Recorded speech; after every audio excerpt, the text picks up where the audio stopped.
छत्तीसगढ़ के बहुचर्चित महादेव सट्टा ऐप की जांच अब सीबीआई करने वाली है। इस मामले में राज्य के अलग अलग जिलों के पुलिस थानों में 70 प्रकरण दर्ज है। 2022 से ईडी और राज्य में बीजेपी की सरकार बनने के बाद ईओडब्ल्यू इस मामले की जांच कर रही है। वहीं सरकार अब इनकी फाइलों को सीबीआई को सौंप रही है। महादेव सट्टा ऐप का मामला अलग अलग राज्यों में फैला हुआ है, जिसके चलते निर्णय किया गया है कि जांच भी व्यापक स्तर पर हो।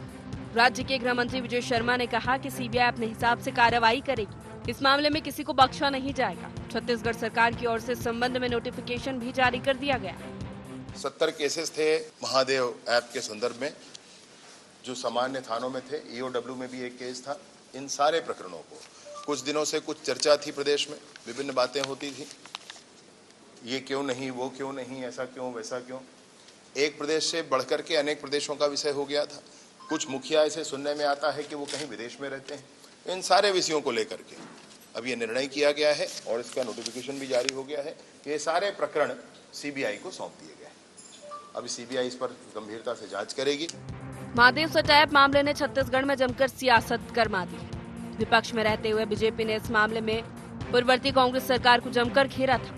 महादेव सट्टा ऐप में मिलीभगत का भी जमकर आरोप लगा था। हालांकि इस मामले की जांच की शुरुआत कांग्रेस सरकार के दौरान ही की गई थी। अब तक इस मामले में कई आरोपियों की गिरफ्तारी हो चुकी है। वहीं सरकार ने अब सीबीआई को मामला सौंप दिया है, जिसके बाद कांग्रेस हमलावर है। पूर्व मंत्री अमरजीत भगत ने कहा कि अगर सब काम केंद्रीय एजेंसियां करेंगी तब राज्य की एजेंसियां क्या करेंगी। जब से भाजपा की सरकार बनी है तब से सभी प्रकरण केंद्रीय एजेंसियों को सौंपा जा रहा है। अपना पल्ला झाड़ने के लिए केंद्र को केस रेफर कर दिया गया है। जब से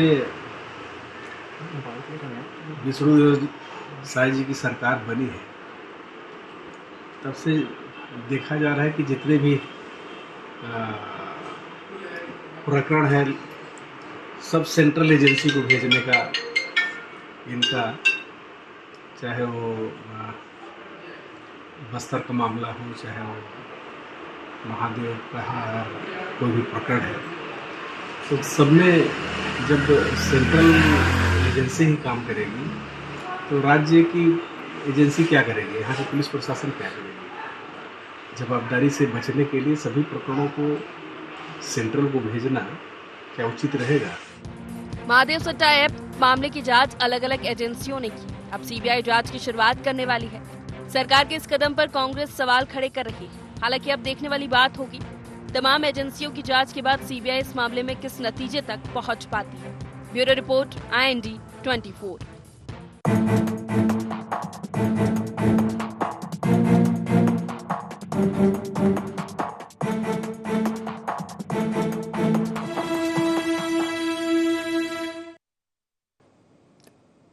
नमस्कार, बहुत स्वागत है आपका। गुहार छत्तीसगढ़ देख रहे हैं आप। मैं हूं आपके साथ प्रशिता शर्मा। जांच की आज, जी हां, जिस तरह छत्तीसगढ़ में महादेव सट्टा ऐप मामले पर राजनीति गरमा रही है वो इसलिए क्योंकि अब इस पूरे मामले की जांच ईओडब्ल्यू नहीं बल्कि सीबीआई करने वाली है। दरअसल पिछले दिनों से ये चर्चाएं थी कि बीजेपी इस पूरे मामले को सीबीआई के हाथों सौंपने जा रही है और अब ये मामला सौंप दिया गया है। आगे की जांच जितनी भी होगी सीबीआई वो जांच करने वाली है। तो वही विपक्ष इस पर सवाल उठा रहा है कि क्या सरकार को राज्य की एजेंसियों पर, क्या सरकार को राज्य के प्रशासन पर भरोसा नहीं है कि जो सीबीआई को इसकी जांच सौंप दी गई है। हालांकि महादेव सट्टा ऐप मामले में जो घोटाला हुआ है उसकी जांच पिछले 3 साल यानी कि 2022 से चली आ रही है। सबसे पहले इसकी जांच ईडी ने की।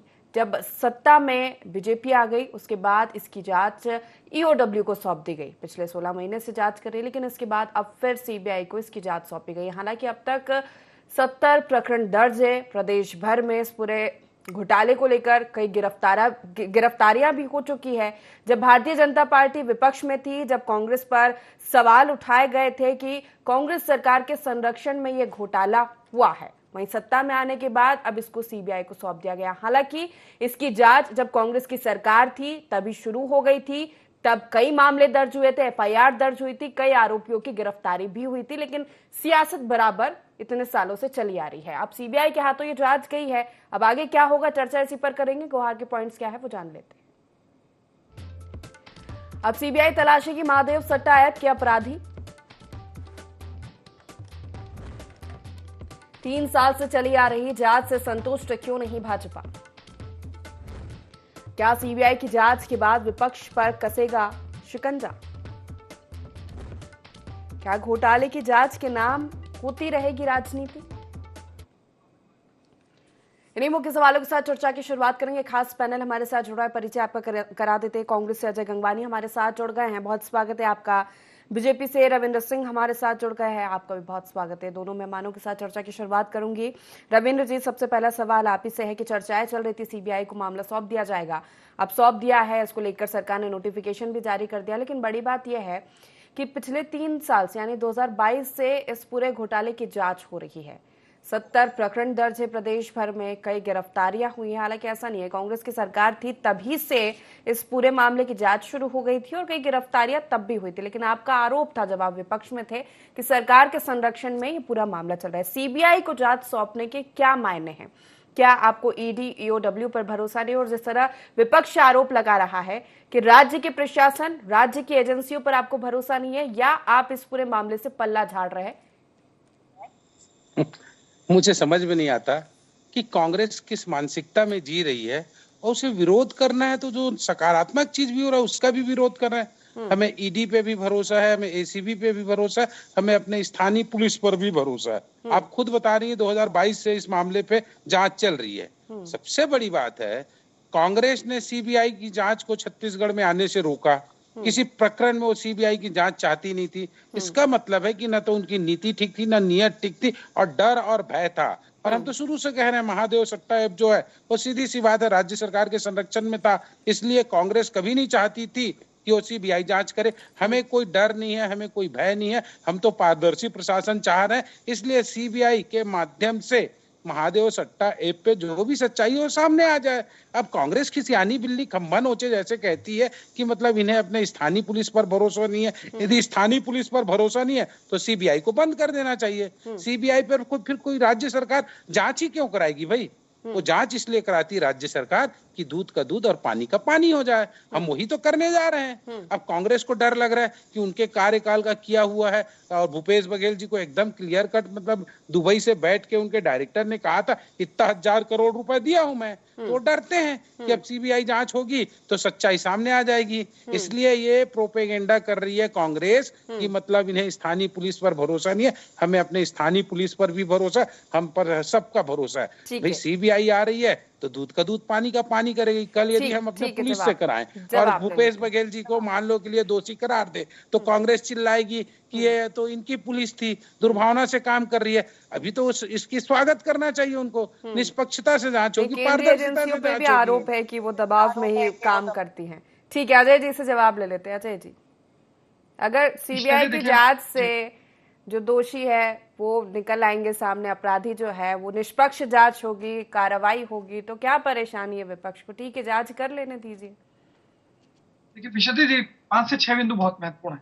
सबसे पहले रविंद्र जी ऐसा बयानबाजी कर रहे थे, ऐसा लग रहा था अभी तक विपक्ष में भैया 8 महीने की शायद सरकार हो चुके हैं। विशति कुछ बिंदु बहुत महत्वपूर्ण है। 8 महीने से शायद सरकार अगर सचमुच महादेव सट्टा ऐप को बंद करने की इनकी नियत नीति मंशा होती तो इनकी तरह 3 कदम उठा लिए गए होते।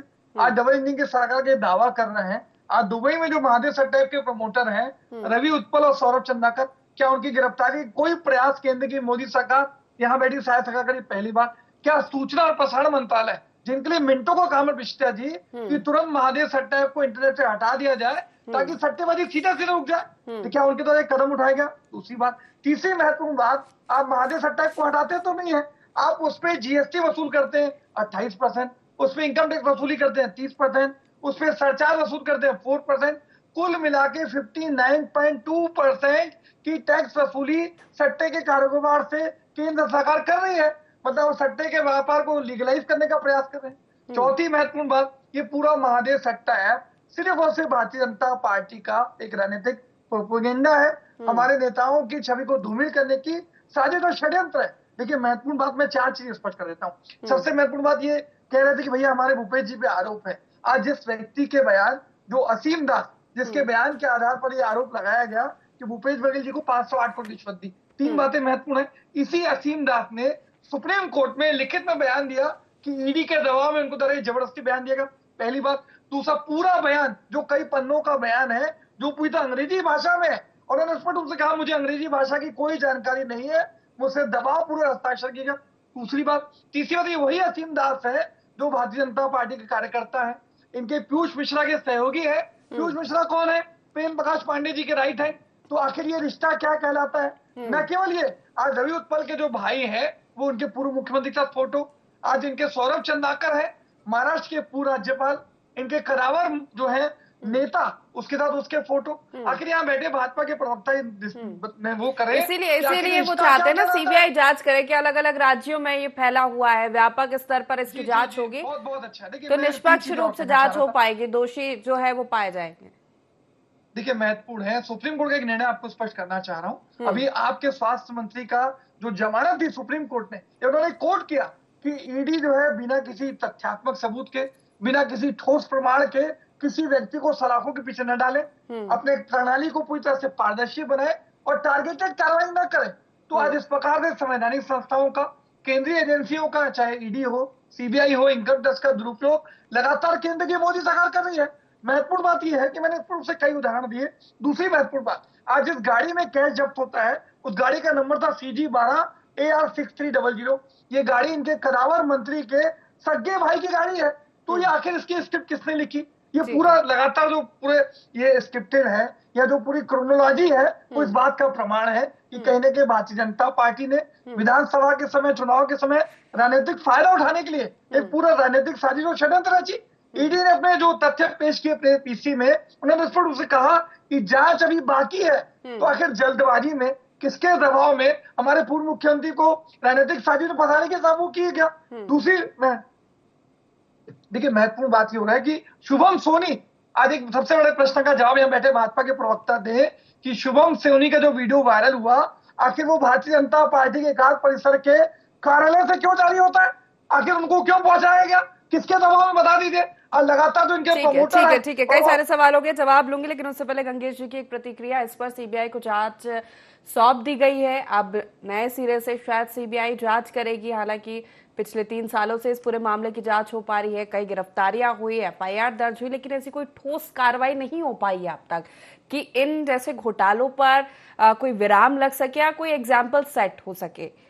क्या कहना चाहेंगे आप इस पर? लंबे समय से पहले तो ये जांच चली आ रही है, कोई ठोस कार्रवाई नहीं होना, उसके ऊपर राजनीति इस कदर होना।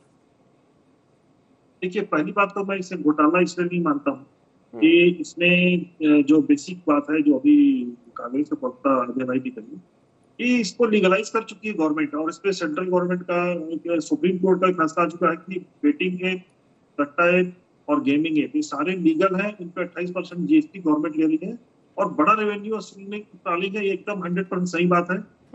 लेकिन इसमें देखिए, इस मामला क्यों आया, घोटाले वाली बात यहाँ पर क्यों आती है? इसलिए आती है कि जब सौरभ चंद्राकर ने शादी की अपनी 200 करोड़ की, उसके बाद जब इसमें पता चला कि इसमें मनी लॉन्ड्रिंग हुई, बड़े पैमाने पर जो पैसे का लेन देन हुआ है, जो पेमेंट हुए थे हीरो हीरोइन को, वो भी हवाला के जो पुलिस कह रही है और उस समय ईडी की जांच में चीजें आई है, उसमें यही आ रहा है कि उसमें बड़े पैमाने पर कैश में लेन देन हुआ है, वो इलीगल कैश था। ये इसी आधार पर ईडी ने मामले को दर्ज किया और इस पर जांच शुरू की। तो क्योंकि मामला कैश के लेन देन का, बड़े पैमाने पर कैश के लेन देन हो रहा है, तो इसका मतलब ये कि इसमें हो सकता है कुछ इलीगल पैसे का इस्तेमाल हो रहा है। तो मुझे लगता है ऐसी स्थिति में, और ये खाली छत्तीसगढ़ में नहीं है, ये पूरे देश से फैल चुका है, देश के बाहर जा चुका है। वो लोग वहां से दुबई से बैठ के मामले को पूरा ऑपरेट कर रहे हैं। तो बेटिंग ऐप के नाम पर तो इसमें कुछ नहीं किया जा सकता क्योंकि इलीगल है। लेकिन अगर उसमें मनी लॉन्ड्रिंग हुई तो निश्चित तौर पर जब तक ये बात प्रूफ नहीं हो जाती, इसको लेकर जांच चालू की है ईडी ने, और मामला सीबीआई में जा रहा, तो सीबीआई मुझे लगता है और निष्पक्षता के साथ जांच कर पाएगी इसमें, और सारे पहलुओं को लेकर। देखिए, कई जगहों पे और गिरफ्तारी हुई है इस बेटिंग ऐप पे जो ट्रांजेक्शन में उनको लेकर। क्योंकि देखिए, जो ऐप में जो ट्रांजेक्शन होता है वो तो लीगल रहता है, वो आपका ऑनलाइन ट्रांजेक्शन होता है, उसमें सारा पैसा कट के, GST कट के ही जो जीतता है उसके खाते में पहुंचता है। लेकिन अगर इसमें कैश का लेन देन हो रहा है, इस बात की वास्तव में निष्पक्षता से जांच होनी चाहिए, बारीकी से जांच होनी चाहिए, कौन लोग इसके पीछे हैं कौन नहीं है, ये एकदम स्पष्ट होना चाहिए। और मुझे लगता है ये डिमांड भी है समय की, तो मुझे लगता है सीबीआई एजेंसी को बुरा नहीं है, इसमें सीबीआई की जांच कराई जा सकती है। छत्तीसगढ़ पुलिस भी जांच कर रही है, CID भी जांच कर रही है, EOW को दिया गया है हमारे छत्तीसगढ़ में। तो लेकिन सीबीआई एक बड़ी एजेंसी है, केंद्रीय स्तर की एजेंसी है, और दूसरे राज्यों में जो इसके सबूत मिले, जो गिरफ्तारियां हुई हैं उन सबको मिला के अगर मामला सीबीआई को सौंपा गया है तो इसमें कोई बुरा नहीं है। बस ये शर्त यह है कि सीबीआई निष्पक्षता से जांच करे, सारे पहलू को ले और उस पर किसी परिणाम में पहुंचे। चलिए ठीक है रविंद्र जी। अजय जी ने कई सारे सवाल किए हैं, कई लोगों के नाम लिए और सियासी प्रोपेगेंडा बता रहे हैं बीजेपी को इसका कि सिर्फ राजनीति आप करना चाह रहे हैं, जो कि चुनाव के समय भी आपने की थी इस पूरे मामले को लेकर। सबसे बड़ी बात है, सत्ता से मतलब बाहर होने के बाद कांग्रेसी अपने कैसे मानसिक दिवालियापन का उदाहरण देते हैं वो मैंने अभी टीवी डिबेट में देखा। भाई जब क्या कहते हैं अभी चर्चा हो रही है सीबीआई जांच, पुलिस पर भरोसा नहीं, तो दुनिया भर का बता रहे हैं कि ये प्रोपेगेंडा है वो प्रोपेगेंडा है। अरे भाई अभी विषयांतर क्यों हो रहे हैं? अभी तो हम सीबीआई जांच पर चर्चा कर रहे हैं ना। और यदि कांग्रेस ये कह रही है कि भाजपा का प्रोपेगेंडा है तो सच सामने आ जाएगा सीबीआई के द्वारा, उसमें क्या तकलीफ है? हमने प्रोपेगेंडा किया है तो वो भी सामने आ जाएगा और आपने जो किया है वो भी सामने आ जाएगा। अच्छा मजे की बात, कांग्रेस के प्रवक्ता बोलते हैं कि क्या कहते हैं ये एकात्म परिसर से वीडियो जारी करते हैं दुबई का। भाजपा का कार्यालय है एकात्म परिसर, तो वहां से करेंगे ना कि हम कांग्रेस के राजीव भवन में जाके वहां से हम प्रेस कॉन्फ्रेंस लेते हैं। तो क्या कहना चाह रहे हैं मेरे को तो समझ में ही नहीं आ रहा। दूसरी बात, आप अरे सुन तो लो, आप सुने हैं, मैंने जब चुपचाप सुना है, आप जब बोल रहे थे तो थोड़ा सुन लीजिए। अब रही बात सीबीआई, एक मतलब हर समय हमने देखा है कुछ भी बड़ी घटना होती है तो पब्लिक रोड पे आ जाती है, विपक्ष मांग करता है कि सीबीआई से जांच हो। अब सीबीआई जांच आपने रोक दिया, हमने उसको प्रारंभ कर दिया। आप तो इतने डरपोक लोग थे, इतने भयभीत लोग थे कि सीबीआई को छत्तीसगढ़ के में प्रवेश ही नहीं करने दिया। आज हमने प्रवेश ही नहीं करने दिया, बल्कि जो बड़े बड़े अपराध है उसको क्रियान्वित करने के लिए सीबीआई को जांच भी सौंप दी, तो आपको तकलीफ होने लगी। सबसे बड़ी बात है, फिर मैं कह रहा हूं, हम कोई राजनीति नहीं करते, और राजनीति करते तो आज सीबीआई जांच नहीं होने देते। हम पर आरोप लगा रहे हैं कि 8 महीने हो गए विष्णुदेव साय की सरकार का। आपने 2022 से जांच किया था ना पुलिस से, क्या हुआ उसमें? कौन सा प्रकरण कितना सामने ले आए?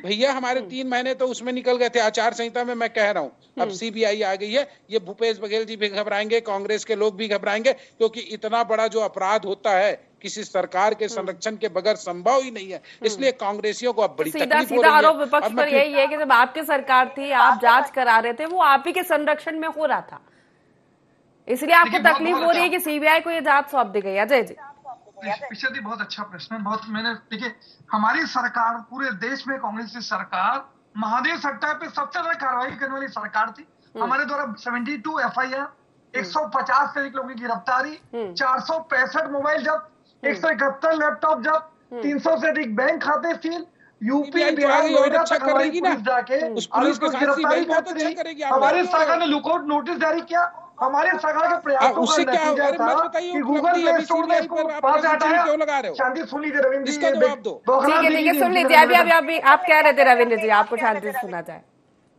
देखिए महत्वपूर्ण बात है, मैंने 2 चीजें स्पष्ट रूप से कहा।